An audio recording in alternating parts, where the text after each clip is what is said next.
इन 2 दिनों में Saudi Arabia में हमारी डेलीगेशन के जो विभिन्न चर्चा मीटिंग्स बहुत ही अच्छे गए हैं। सऊदी अरेबिया भी आतंकवाद के खिलाफ है, वो भी शिकार हुए हैं आतंकवाद के, और सऊदी अरेबिया का भी आतंकवाद के तरफ ज़ीरो टॉलरेंस पॉलिसी है। खास करके हमारे जो प्रवासी भारतीय यहाँ हैं वो बहुत प्रभावशाली हैं। इन 2 दिनों में सऊदी अरेबिया में हमारी डेलीगेशन के जो विभिन्न चर्चा मीटिंग्स बहुत ही अच्छे गए हैं। सऊदी अरेबिया भी आतंकवाद के खिलाफ है, वो भी शिकार हुए हैं आतंकवाद के, और सऊदी अरेबिया का भी आतंकवाद के तरफ ज़ीरो टॉलरेंस पॉलिसी है। और हमारी तो ऐतिहासिक बहुत पुराने संपर्क हैं, और ख़ास करके निकट में पिछले दशक में हमारी आदरणीय प्रधानमंत्री नरेंद्र मोदी जी यहाँ जिस तरह के संबंध बनाए हैं, संपर्क बनाए हैं, और यहाँ के युवराज के साथ उनका जो दोस्ती है, और उन्होंने मोदी जी को भी इस देश का सबसे जो हाईएस्ट मान्यता ऑनर्स दिए हैं।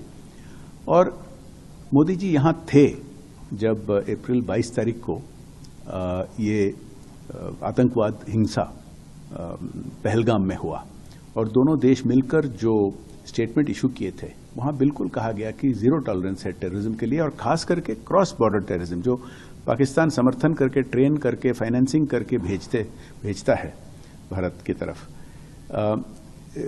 निकट में भारत और सऊदी अरेबिया में इन्वेस्टमेंट, ट्रेड, और ख़ास करके हमारे सेना दोनों देशों के मिलकर जो जॉइंट एक्सरसाइजेस किए हुए हैं वो इसी दिशा में है, टेररिज्म के खिलाफ, आतंकवाद के खिलाफ।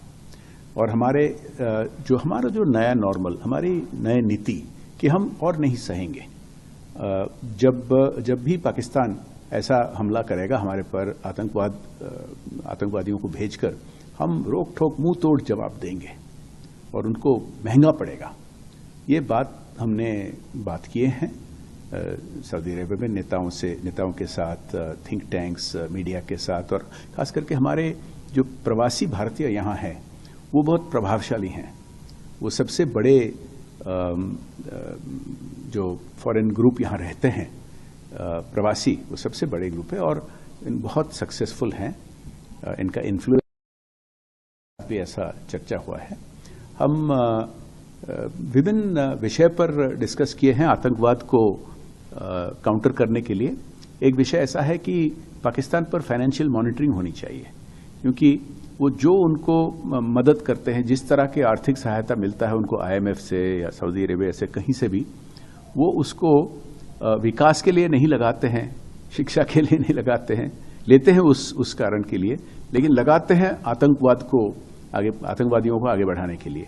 तो एक FATF है, फाइनेंशियल एक्शन टास्क फोर्स, जिसके वॉच लिस्ट में उन्होंने पाकिस्तान पहले था, और उसके वजह से कुछ सालों के लिए वो कंट्रोल आ गया था। लेकिन अभी पिछले 2-3 साल पहले वो उस वॉच लिस्ट से हट गए हैं, और इसी कारण फिर से वो ये जो दूसरों से पैसा भीख मांग कर लेते हैं, फिर उसको विकास के लिए जगह उसको लेकर आतंकवाद में लगाते हैं।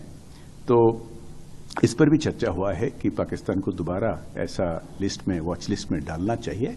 इसी प्रकार बहुत ही अच्छे ढंग से हमारे।